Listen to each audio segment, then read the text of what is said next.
¿Qué tal? Muy buenas noches, gracias por estar en Mesa de Análisis el día de hoy con muchísima información nuevamente y también informarles que un nuevo caso de femicidio se atiende desde esta tarde y noche en la provincia de Heredia. Nuestro compañero Francisco León se encuentra en el sitio y tiene los detalles. ¿Qué tal, Cristian? Buenas noches para usted, para todas las personas que nos ven y nos escuchan a través de las diferentes plataformas de Grupo Extra. Estamos ubicados acá justamente en calle La Cuesta, en San Josecito de San Rafael de Heredia, donde se da lamentablemente un femicidio más a eso de las 5:15 de la tarde, según la información recibida por parte de la Cruz Roja Costarricense, que atiende la escena y atiende esta casa, donde estamos ubicados a mi espalda en este portón negro que ustedes pueden observar, que pueden apreciar también, es donde se dan los hechos. Son unos apartamentos, según hemos podido recopilar también información por parte de algunos vecinos, unos apartamentos, y en la casa del fondo es donde preliminarmente la Cruz Roja habría atendido los hechos que dejan, como decimos, lamentablemente una mujer fallecida, es la víctima número 9 de este 2026 en cuanto a femicidios. Una de las vecinas, quien prefirió mantener su identidad protegida, conversó hace algunos minutos con Grupo Extra y esto fue lo que nos dijo. Este es un barrio demasiado tranquilo, me toma mucho por sorpresa esta situación. Sé que al frente lo que hay es una parte de familia, digamos, y apartamentos que uno de los mismos ha construido. Hay gente que entra y sale, pero es por lo mismo, digamos, son apartamentos. Toman por sorpresa por ser el barrio tan tranquilo. Una señora de las cual vive ahí mismo le dijo a mi vecina que sí, que había pasado un problema y que alguien estaba fallecido. Eso es todo lo que yo puedo decirle porque no sé más hasta el momento. Cuando yo estaba aquí en mi casa, que acababa de llegar de Heredia, veo entrar la ambulancia primero. Supuse que había alguien que tal vez tenía problemas de salud, pero me extrañó mucho cuando vi entrar demasiada policía. Entró la GAO, entraron 3 patrullas de la policía, más 2 de la GAO y motorizados también. Entonces ya fue cuando ya empezamos a pensar que ya la cosa no era muy fácil.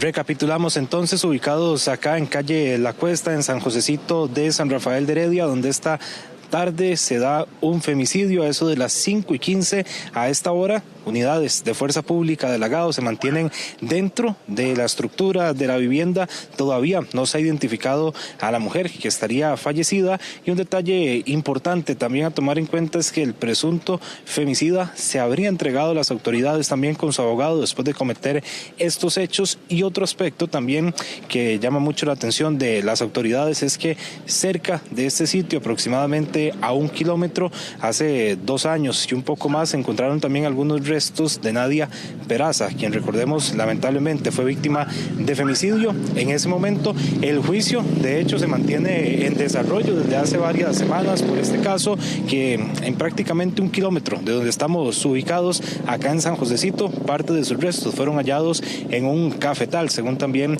hemos podido recopilar información que vamos a darle seguimiento a través de las diferentes plataformas de Grupo Extra, en diarioextra.com y por supuesto los demás medios. Es la información, Cristian, que tenemos a esta hora de la noche acá desde Heredia. Muchas gracias, Frank, por esos detalles, y sí, a la espera de esta orden de allanamiento precisamente por parte de un juez de la República para que puedan hacer el trabajo los agentes del OIJ. Continuamos diciendo que indignación total, sí. Eso se generó a través de un video que circula en redes sociales luego de que un grupo de motociclistas bloqueara el paso de una ambulancia, esto sobre la ruta 27. La ambulancia viajaba desde la zona de Osa hacia San José con un menor entubado por un virus respiratorio. Según las imágenes, los motociclistas no solo obstruyeron el paso, sino que realizaron piruetas en la carretera pese a que la unidad llevaba la sirena activada. Efectivamente, el día de ayer se recibió un niño de 1 año, vecino de Ciudad Cortés, el cual sufrió retraso en su llegada al hospital por bloqueos que le hicieron diferentes conductores. Yo creo que es importante hacer conciencia en la sociedad. Los minutos pueden hacer la diferencia entre la vida y la muerte de un paciente. Pueden hacerlos automovilista, cuando veo estos casos, es llamar al 911 y reportarlo, ¿verdad? Una negligencia de parte de estas personas, sucede un accidente, esta persona se le podrá condenar por conducción temeraria, ¿verdad? Que está descrita en el artículo 161 del Código Penal. Que se expone si bloquea una ambulancia. Multa de aproximadamente 122.500 colones. Posible retiro de placas. Responsabilidad penal si hay daños. Hasta 8 años de cárcel si provoca una muerte. Para los cuerpos de emergencia, este tipo de situaciones ocurre con más frecuencia de lo que se piensa. Rescatistas advierten que bloquear o seguir una ambulancia no solo retrasa la atención, también puede provocar nuevos accidentes en carretera. La ley de tránsito es clara y menciona en donde se tiene que ceder el espacio a los vehículos cuando están utilizando los dispositivos tanto de sirenas como luces. Sin embargo, también abocamos a la voluntad de los conductores para que este espacio se pueda ceder. El menor logró llegar al Hospital Nacional de Niños y, según médicos, su condición mejoró con el paso de las horas.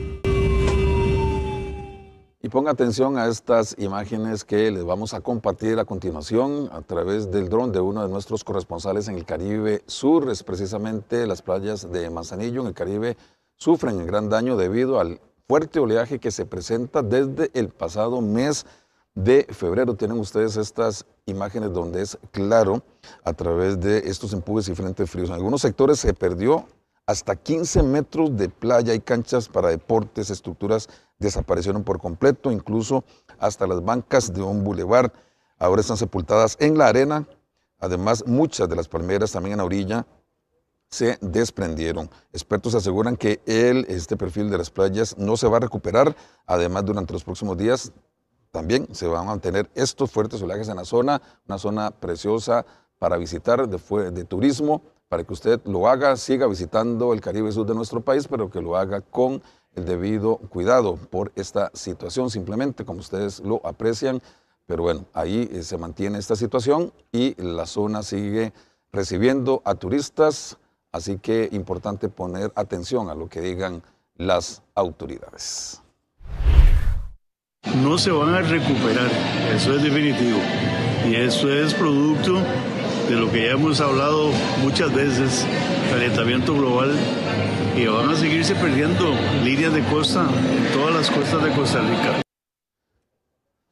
Y los oficiales en la terminal de contenedores de Moín, en Limón, detuvieron esta mañana al conductor de un camión que transportaba, escuchen ustedes, 500 paquetes de aparente cocaína dentro de un contenedor con destino al Reino Unido, de acuerdo a las autoridades. Este hecho se registró luego de la inspección realizada mediante un escáner a un contenedor que transportaba una carga lícita de banano. Durante la revisión, los oficiales detectaron anomalías en las imágenes, lo que motivó precisamente la verificación inmediata por parte de los agentes destacados en esta terminal portuaria.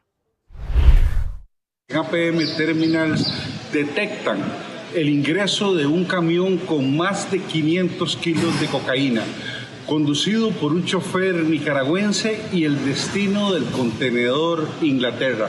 Seguiremos haciendo estos esfuerzos, fortaleciendo la operación Soberanía en nuestros puertos nacionales. Y el Ministerio de Salud confirma un segundo caso de sarampión diagnosticado así en nuestro país. Se trata de una menor de edad, la cual se encuentra, de acuerdo a las autoridades, estable y en aislamiento. El Ministerio de Salud y la Caja de Costarricense de Seguro Social abordaron el caso para llevar a cabo las acciones epidemiológicas correspondientes por este nuevo caso acá en Costa Rica. El equipo técnico interinstitucional del Ministerio de Salud y la Caja Costarricense del Seguro Social abordaron el caso y están realizando las acciones epidemiológicas respectivas. En este momento se encuentran en análisis los posibles factores del contagio. Una vez que finalicen las investigaciones, se brindará mayor información. Agentes del OIJ detuvieron a 2 sospechosos de homicidio, en el aeropuerto Juan Santamaría, cuando se disponían a salir del país. Los sospechosos son 2 hombres de 35 y 20 años de edad. Tienen ustedes las imágenes. Como parte del caso, hubo allanamientos también en varias zonas de la provincia de Limón y se detuvo a una mujer de apellido Ávila de 70 años de edad, quien, según la policía, sería la mamá de uno de los sospechosos. se le detuvo tras ayudar, al parecer, a su hijo a que evadiera la justicia. Los detenidos son sospechosos de privar de libertad y de golpear a un hombre quien días después apareció fallecido a orillas de un río allá en la zona atlántica. Aparentemente producto de un robo que la víctima cometió en contra de algunas personas vinculadas a otros hechos delictivos que conforman una organización criminal. Estas personas lo detienen, lo privan de libertad, se lo llevan, lo golpean y luego el cuerpo aparece el 27 de febrero del mismo año en las márgenes de un río en Valle de las Tejas. En el país, en promedio, hay un hurto cada 40 minutos, lo que equivale a cerca de 35 denuncias diarias, según datos de el OIJ. La capital continúa siendo el lugar donde más se reporta este tipo de delito. Los sábados, entre las 12 de mediodía y las 2:59 de la tarde, son los días donde se registran la mayor cantidad de hurtos en Costa Rica, según el análisis de denuncias presentadas durante 2025. En promedio, en el país ocurre un hurto cada 40 minutos, lo que equivale a cerca de 35 denuncias diarias. Se toma en cuenta, en primer lugar, la disponibilidad del bien que está buscando, es decir, dónde se encuentran esos objetos olvidados, quiénes andan bolsos, carteras, billeteras, cuestiones que no siempre están al cuidado de sus dueños. El análisis también indica que estos delitos se concentran principalmente en zonas comerciales y de alta circulación de personas. Los distritos Catedral, Hospital y Merced, en el Cantón Central de San José, figuran entre los sectores con más reportes, según las autoridades judiciales. Ante esto, los expertos consultados analizaron las razones de este comportamiento. Hay una zona comercial y muchísimas paradas en el centro de San José, por eso es que también se dan muchos hurtos y se dan robos por medio del arrebato. Celulares, cadenas, joyas, dinero, bolsos. Los especialistas recordaron que las aglomeraciones de personas son escenarios aprovechados por quienes cometen este tipo de delitos. Tras más de 9 meses de implementación del sistema ERPSAP, la Caja Costarricense de Seguro Social asegura que logró estabilizarlo, eso sí, el funcionamiento de la plataforma de manera concreta al 100% sería hasta en los próximos días. Luego de reportar problemas para el pago de incapacidades, pensiones y despacho de medicamentos, el sistema financiero contable ERP-SAP parece estar estable tras varios meses dando anomalías. Así lo señaló la Caja Costarricense Seguro Social luego de analizar los avances en el plan de estabilización que se consolidaría en los próximos días. Para finalizar con el cierre contable en el ERP a más tardar el 12 de marzo. Ahí culminarían todas las actividades relacionadas al cierre en el ERP como sistema. No obstante, se requiere de un espacio temporal que también es importante para poder generar toda la documentación asociada a los estados financieros. A pesar del anuncio que hace la institución, los sindicatos de salud reclaman el perjuicio que causó un sistema que en teoría no estaba listo para su salida en vivo en junio del año pasado. 10 meses después de la salida en vivo del ERP, apenas anuncian que están logrando avances en la estabilización del ERP. Tenemos problemas de pago a proveedores, tenemos problemas de desfases en los inventarios, tenemos problemas de pérdida de trazabilidad de los procesos institucionales y hoy, como si fuera una gran noticia, con bombos y platillos, anuncian que apenas hay avances en la estabilización de este programa. En medio de la problemática que arrastra la Caja, la institución siempre defendió el sistema, pues aseguraron que buscaba la transparencia y el uso eficiente de recursos.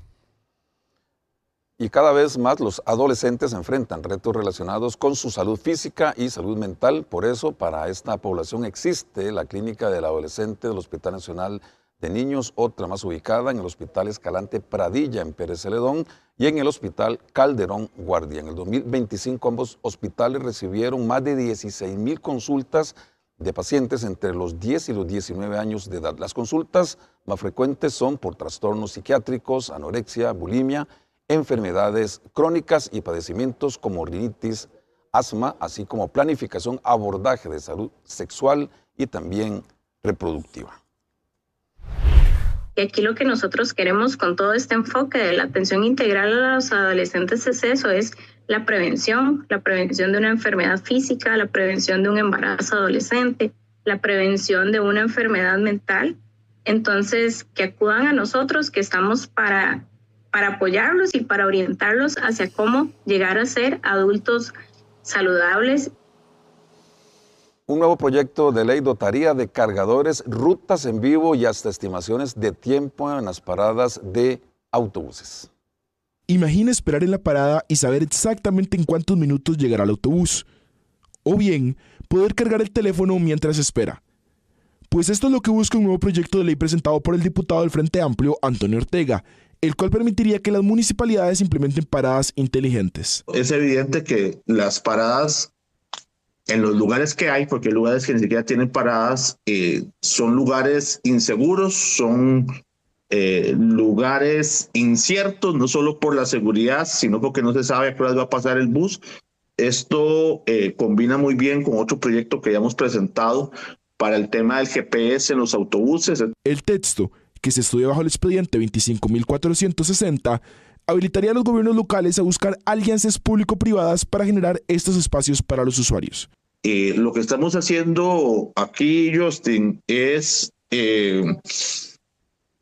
utilizar la experiencia la experiencia o la capacidad instalada, la curva de aprendizaje que tienen instituciones como el MISIT para que asesoren. El proyecto aún no cuenta con una comisión que lo estudie, por lo que serán los próximos diputados quienes deberán dictaminar su futuro. Y una muy buena noticia para los vecinos del cantón de Garavito. El Ministerio de Obras Públicas y Transportes anunció que a partir de este sábado 7 de marzo habilitará ya los 2 carriles en el puente sobre el río Tárcoles a partir de las 7 de la mañana. Se podrá transitar en ambos carriles. Sin embargo, las obras de restauración del puente continuarán por 2 meses más, dicen las autoridades. Recordemos que estos trabajos iniciaron el pasado 23 de febrero con paso regulado a un carril, lo que generó gran cantidad de presas a quienes debían transitar por esta zona turística. Este era un puente incluido en el programa PROERI de obras en riesgo inminente y la intervención no podía retrasarse. Era un puente que en cualquier momento podía colapsar debido a su mal estado y a la falta de mantenimiento. Las diputaciones electas se preparan para asumir su curul en las próximas semanas, pero ¿cuántas tienen estas causas abiertas en la Fiscalía de Probidad? Veamos la siguiente nota. 7 proyectos clave. Eso fue lo que pidió Laura Fernández a la Asamblea Legislativa para que avanzaran antes de terminar el periodo dentro del Congreso. En una reunión con los jefes de fracción, la presidenta electa solicitó dar prioridad a proyectos como Cruzitas, Carretera San Ramón, Tren eléctrico, entre otros. Estos 7 proyectos de ley, en definitiva, tienen toda la oportunidad para que esta Asamblea Legislativa los apruebe. Mire, esto no son prioridades de Laura Fernández, estos son prioridades del pueblo de Costa Rica. Yo acabo de recorrer el país de punta a punta en campaña. 15 días después de la reunión con los diputados, ¿cómo está el avance de las iniciativas legislativas? La diputada oficialista Pilar Cisneros conversó con Grupo Extra y detalló el estado dentro de la Asamblea Legislativa. Creo que sí va a salir la Ruta 1, creo. Vamos a ver. Creo que podría salir el proyecto de expropiaciones de Luis Diego Vargas. El tren eléctrico tengo mis reservas, pero tal vez, ¿verdad? Cruzitas, como le digo, todos entendemos el enorme perjuicio que tiene para el país no aprobar Cruzitas, pero tengo mis serias dudas que salgan. En el caso de los proyectos para fortalecer la formación de médicos especialistas y resiliencia climática, la oficialista dijo tener dudas de que salgan. Además, la congresista fue crítica al decir que los diputados actuales no tienen urgencia país. En esta información es de los avances precisamente de la presidenta electa sobre estos proyectos que son importantes para el país. Y ahora así vamos y les contamos que las diputaciones electas se preparan para asumir su curul en las próximas semanas, pero ¿cuántas de ellos tienen causas abiertas en la Fiscalía de Probidad? Veamos la siguiente nota. De los 57 diputados electos para el periodo 2026-2030, 12 de ellos tienen investigaciones abiertas en la Fiscalía Adjunta de Probidad, Transparencia y Anticorrupción.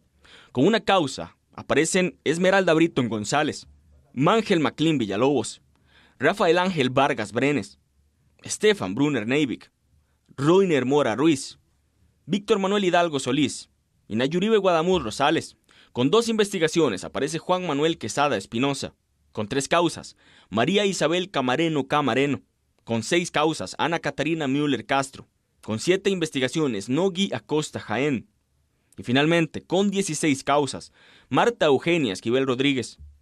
Respecto a los diputados liberacionistas, el partido respondió lo siguiente. Los señores diputados son los primeros interesados en que cualquier proceso de investigación avance con celeridad en las instancias correspondientes. Existe un total disposición de colaborar con el Ministerio Público para esclarecer cualquier duda, bajo la premisa de que quien nada debe, nada teme. Sin embargo, a la fecha, los diputados electos Hidalgo Solís y Vargas Brenes desconocen sobre los expedientes consultados. Respecto al expediente que menciona el diputado electo Maclín Villalobos, es un asunto que ha estado bajo la atención de su equipo legal desde hace tiempo. En este momento se está gestionando una actualización formal del estado del proceso para poder compartir información precisa y oportuna con la opinión pública.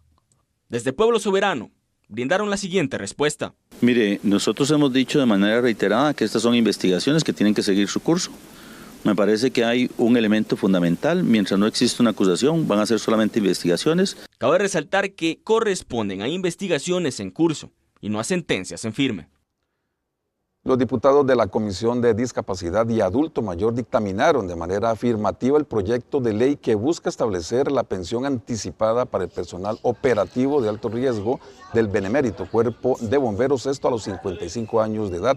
El proyecto indica que el funcionario podrá jubilarse siempre y cuando haya cumplido al menos 30 años de servicio y cuente con 320 cuotas. Ahora la iniciativa pasará al plenario para su respectiva votación en primer y también en segundo debate. El personal operativo del Cuerpo de Bomberos se enfrenta diariamente a incendios estructurales, emergencias químicas. Aquí vimos todos, hasta los uniformes que se ponen y todo. Rescates complejos que realmente llevan muchas veces al agotamiento y hasta perder la vida, y situaciones de alto riesgo. La polémica por gastos en alimentación salpica la rectoría de la Universidad de Costa Rica. Su jerarca, Carlos Araya, defendió los desembolsos y propone algunos ajustes. Son actividades absolutamente normales. Nos vamos a dar cuenta que este monto es ínfimo comparado con esos montos. Pues entonces por eso la regulación va a ser bastante estricta. Los gastos de representación con los que el rector de la Universidad de Costa Rica, Carlos Araya, justificó los desembolsos por más de 800.000 colones en servicios de alimentación podrían ser regulados. Y ahora hay que tener el cuidado de que no el cuidado, sino tiene que no hacerse. Pues entonces por eso la regulación va a ser bastante estricta. El rector de la UCR se encuentra en medio de una polémica pública tras gastar 818.204 colones en servicios de alimentación. El jerarca justificó el monto con fines académicos y lo calificó como gastos normales dentro de su función. Son actividades absolutamente normales y yo no defiendo eso.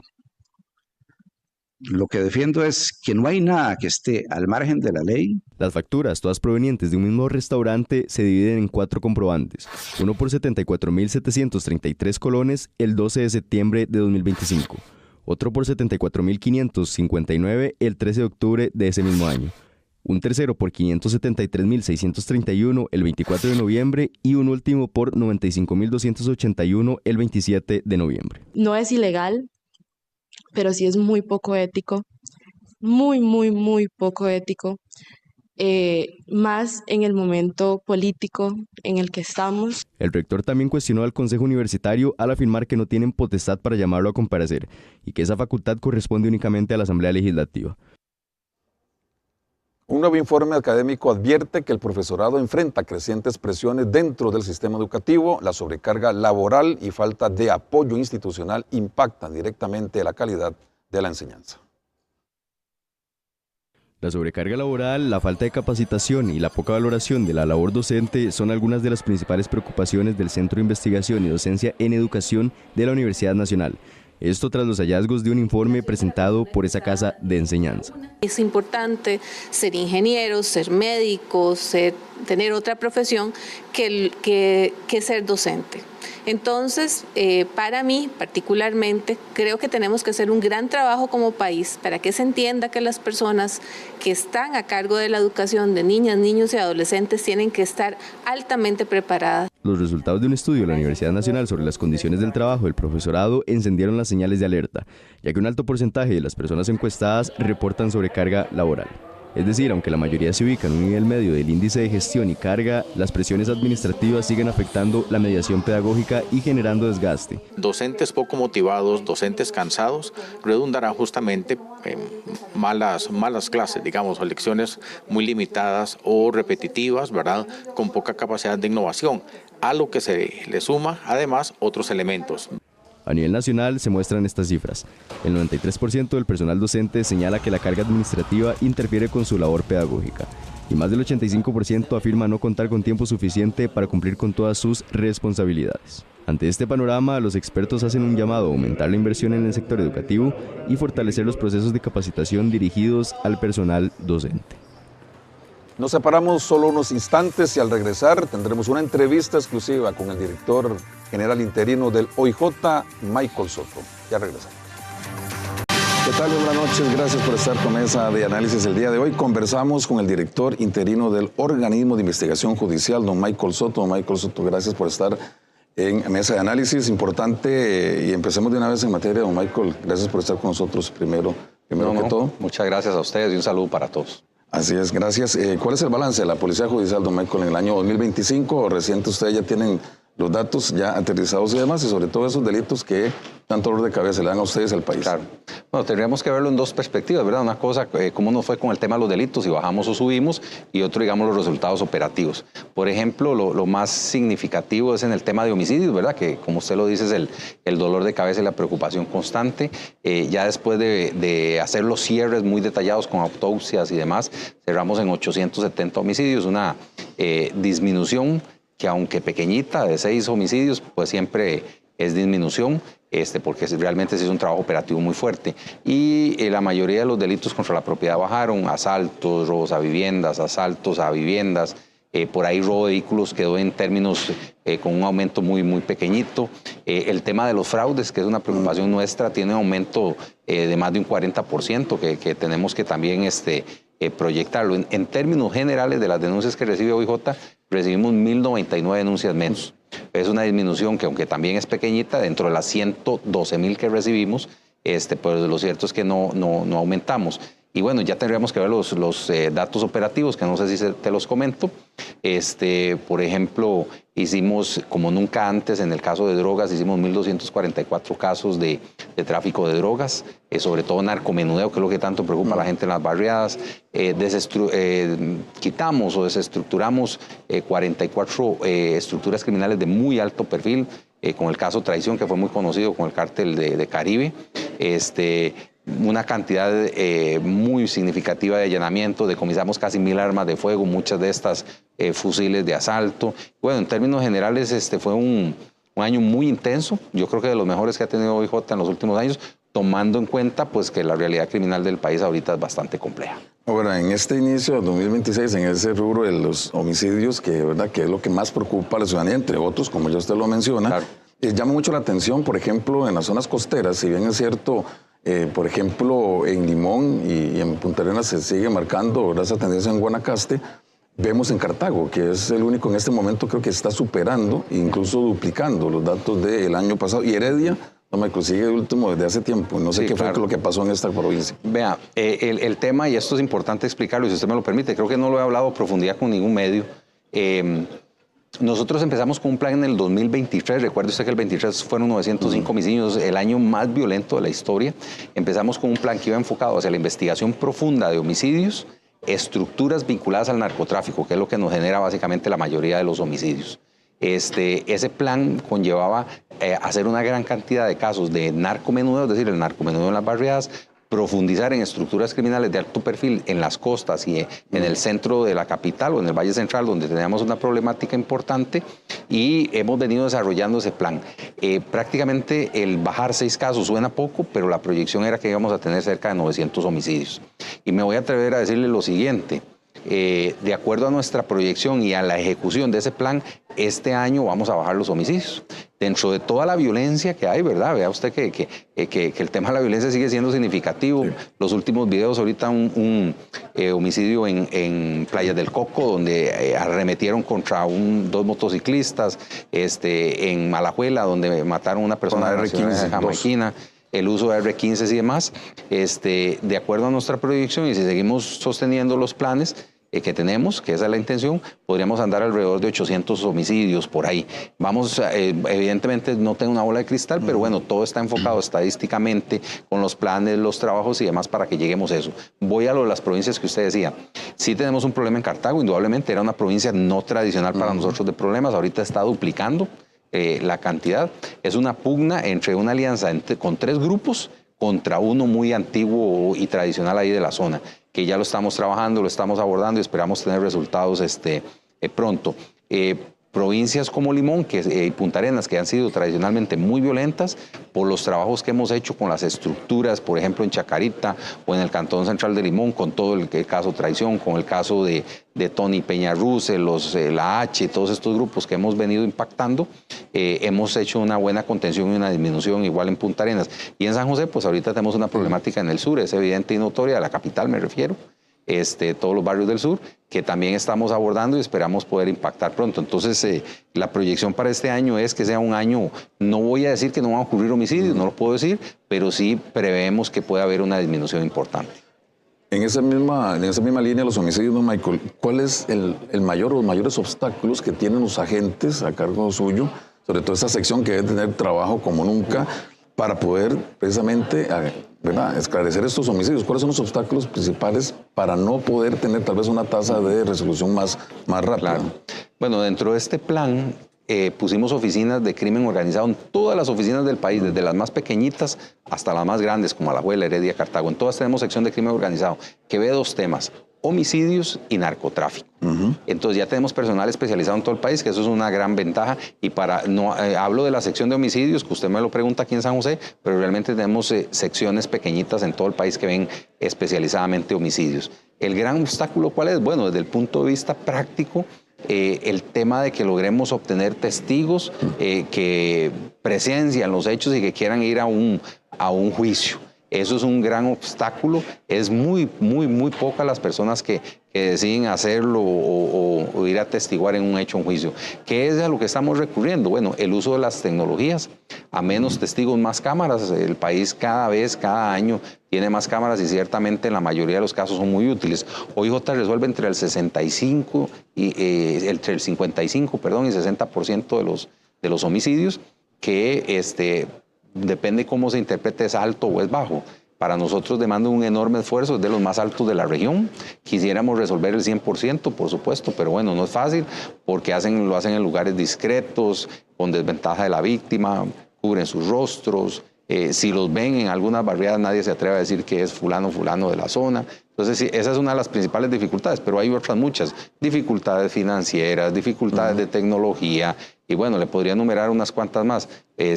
Pero hemos aprendido a luchar contra eso, a innovar y a buscar otras estrategias para tratar de ayudar al país. De estas 5 o 6 de cada 10 casos que ustedes logran resolver, ¿qué enseñanza le deja a los agentes, don Michael, en el sentido de víctima, victimarios, las armas de dónde llegan? Porque aunque no se resuelva por 45% aproximadamente, pero debe tener una enseñanza. No solamente es investigar el caso, sino que es como ir mapeando exactamente esos elementos que le pueden servir a ustedes para atacar la criminalidad. Claro, nosotros hacemos prospectiva, es decir, tratar de entender desde la inteligencia, de la extracción de información, qué es lo que podría ocurrir en una zona. Le pongo un ejemplo, y eso es parte de lo que hemos ido aprendiendo con el tiempo. Si nosotros sacamos un cabecilla criminal, el sacar un cabecilla significa que 2 grupos van a pugnar por ese territorio o el grupo se va a fragmentar. Entonces eso nos hace aprender al prepararnos en alguna forma para evitar de que esto ocurra.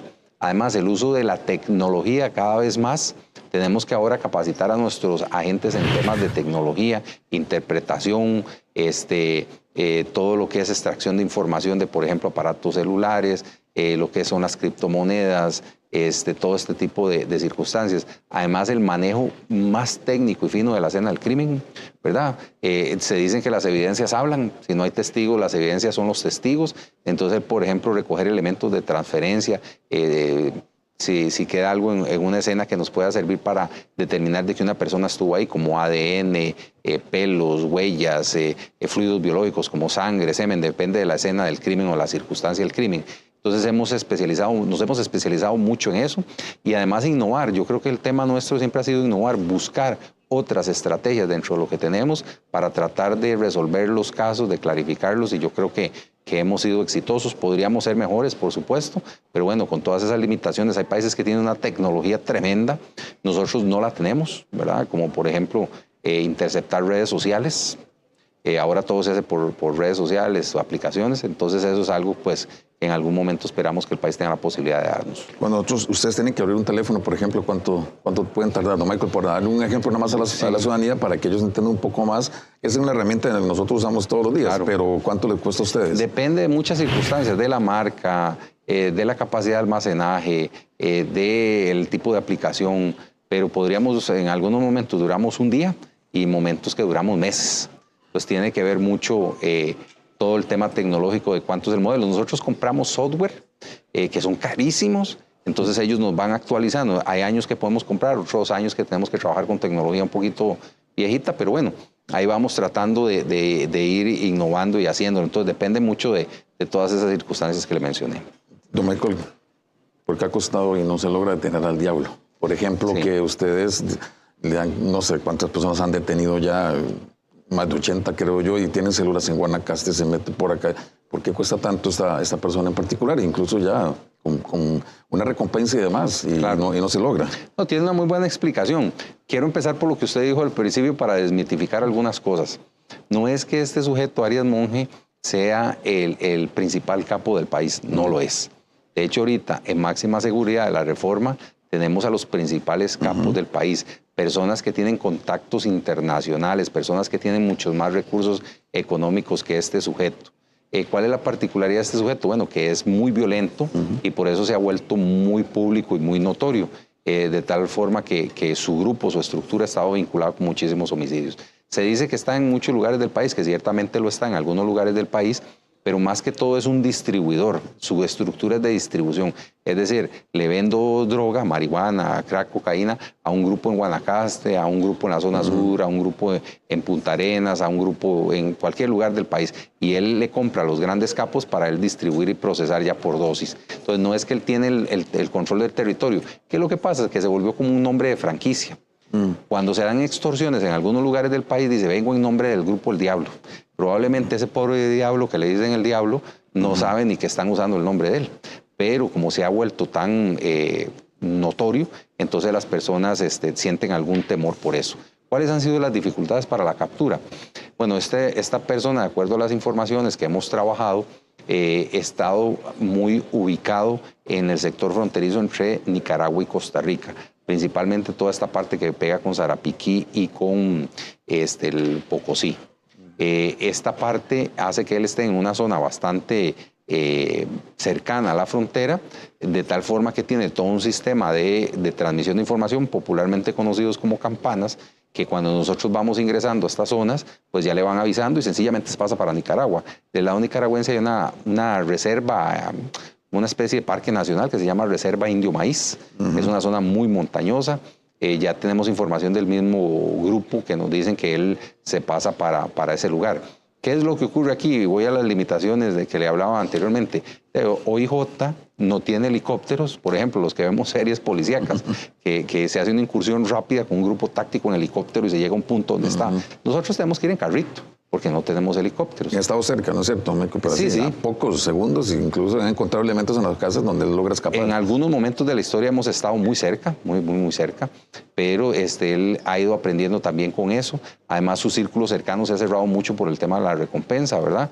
Él ya no anda tan expuesto ni se ve tan visible como antes, sino que su grupo cercano, que es básicamente familiar o gente muy cercana a él, que él pues le genera recursos económicos para que no se vean seducidos por el tema de la recompensa, son los que le llevan la alimentación y otras cosas.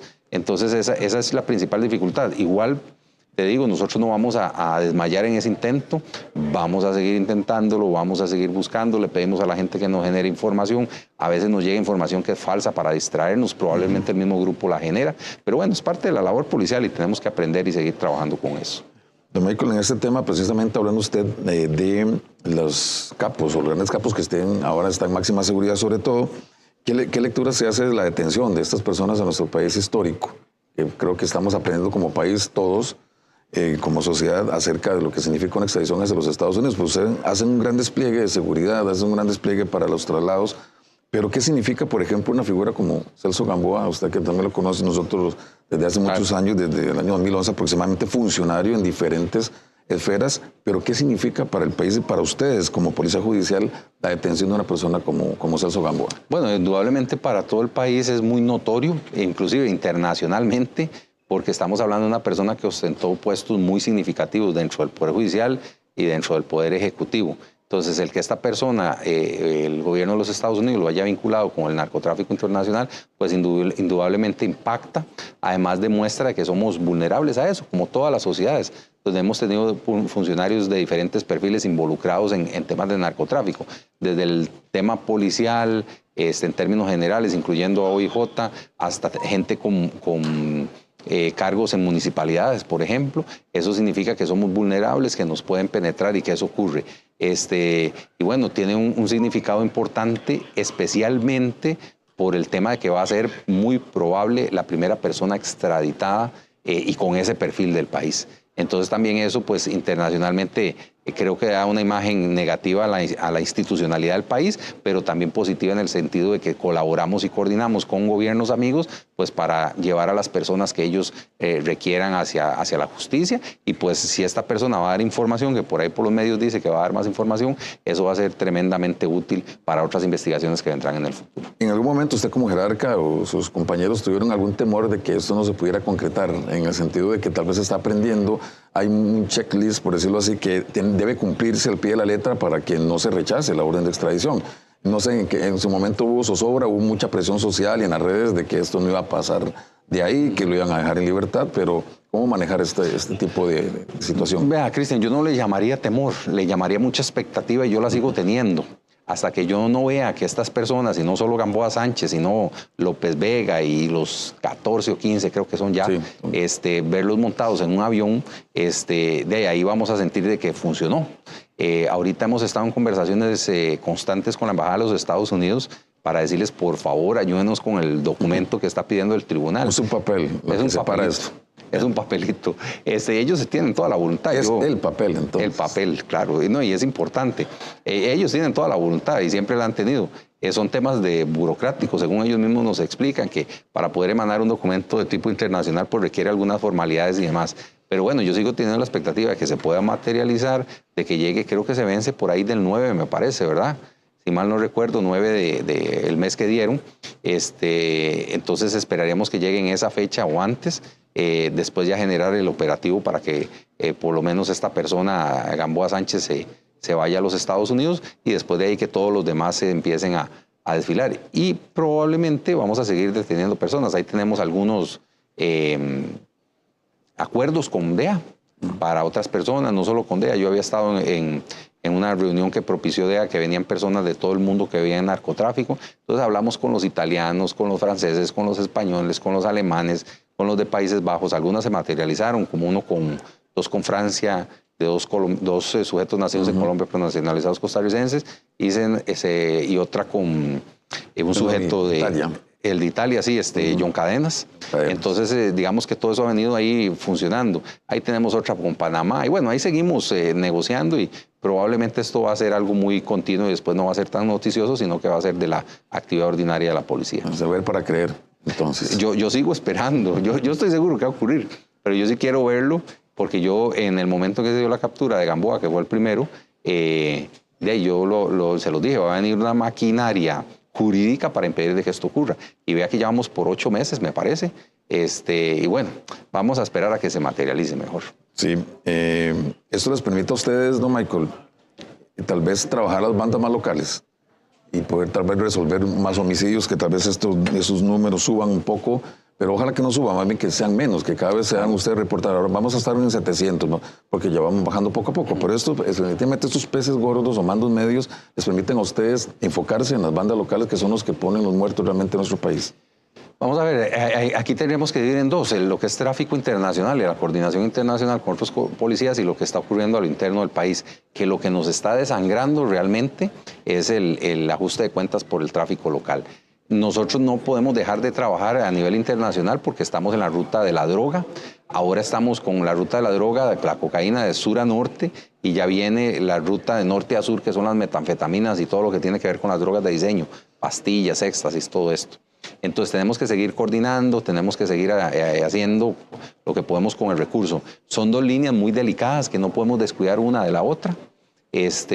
Seguimos trabajando muy de cerca, por ejemplo, con DEA, con los países de aquí de la región, con Colombia, con Panamá, con países europeos, pero también tenemos que seguir trabajando con los muchachos aquí a lo interno de los grupos locales. Entonces son dos líneas que tenemos que sí o sí invertir recursos y tener personal dedicado solo a eso.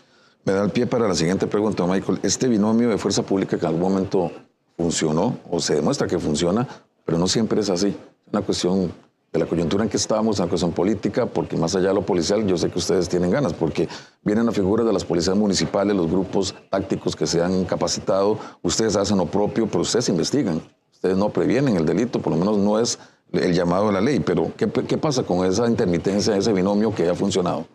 Vamos a ver, contrario a lo que se cree, que en algún momento hubo algún distanciamiento por el tema político, no es tan real.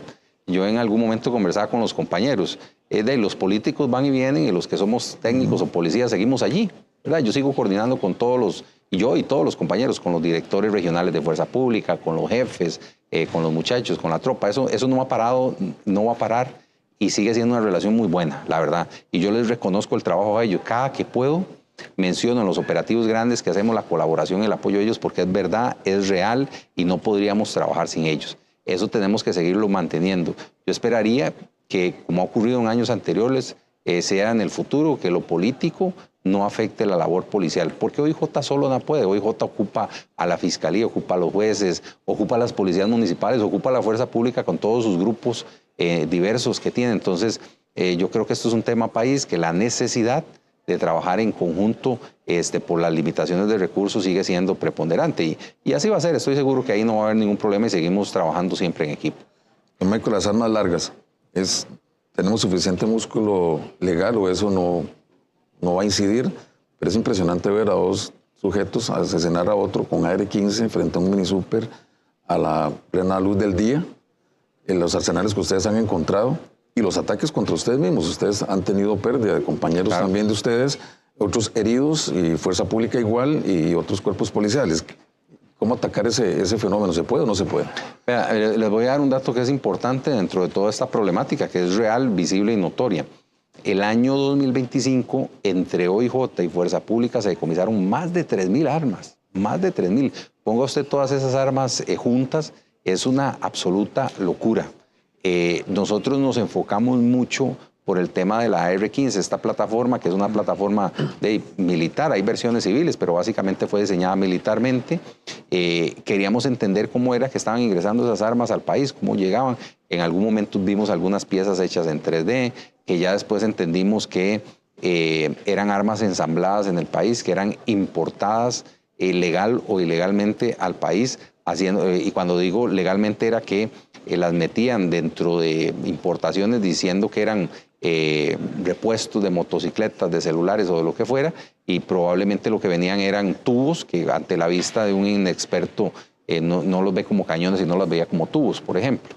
Ya estando solo en una importación metían una sola pieza en una caja con la misma pieza, muchas piezas iguales, de tal forma que no cayeran en sospechas si alguien las abría. Que mentira que se pueden abrir todo lo que se importa al país, siendo realistas. Entonces eso lo ensamblaban y los vendían. Estos casos que hicimos allá en Limón con el grupo de la H, donde allanamos en una vivienda y encontramos literalmente estos tarros de pintura de 5 galones llenos de piezas, llenos de municiones, armas en reparación, etcétera. El caso que hicimos aquí en Granadilla con todas estas empresas que se dedicaban a llaves, a hacer llaves o esto de cajas fuertes y demás, y allanamos y encontramos un montón de piezas, incluso para convertir las pistolas que utilizan los sicarios en armas de repetición.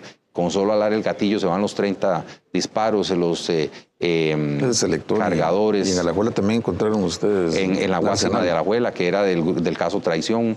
Entonces la disponibilidad de armas en el país es una absoluta locura. Muchas de estas armas ingresan ilegalmente, muchas legalmente. Ahora sí, las armerías venden sus armas y demás, que no nos oponemos. Sin embargo, muchas de estas armas pasan al mercado ilegal porque se las roban, porque las venden, porque las facilitan. Y cuando digo las venden es que alguien va, registra un arma legalmente a nombre suyo y se la facilita a una estructura criminal.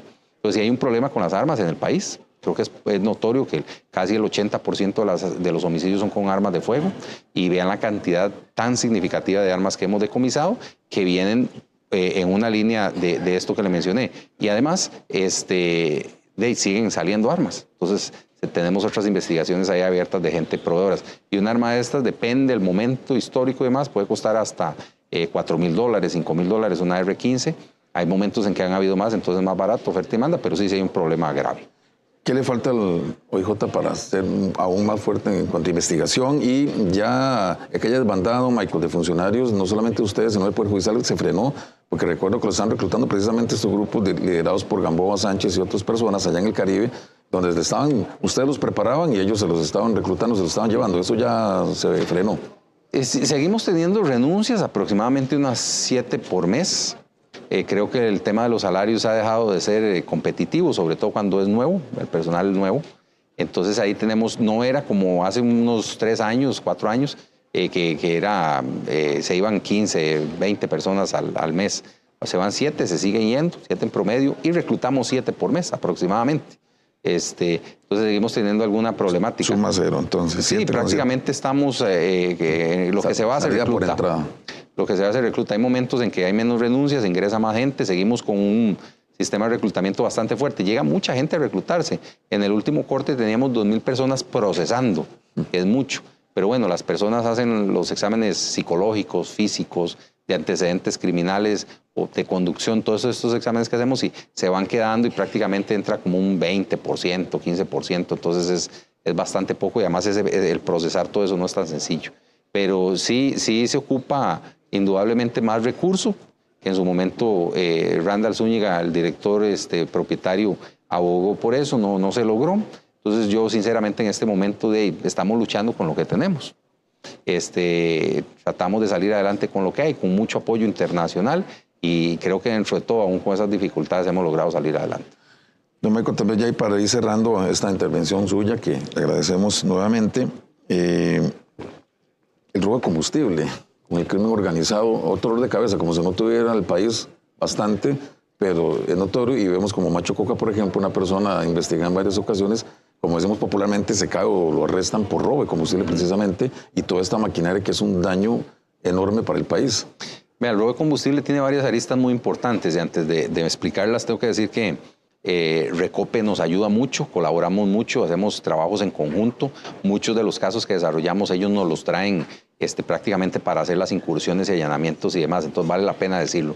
Hay un esfuerzo importante. Claramente el crimen organizado vio que era algo muy lucrativo, muy lucrativo, y muchas de las personas que se dedican al narcotráfico se metieron en el tema de combustible, porque el hacer una conexión en oleoducto que tiene kilómetros de extensión, prácticamente abastecen, por ejemplo, embarcaciones para tráfico de drogas, abastecen camiones de combustible para que las personas compran camiones de transporte porque compran el combustible muy barato. Y bueno, habían lugares donde habrían, se podría decir,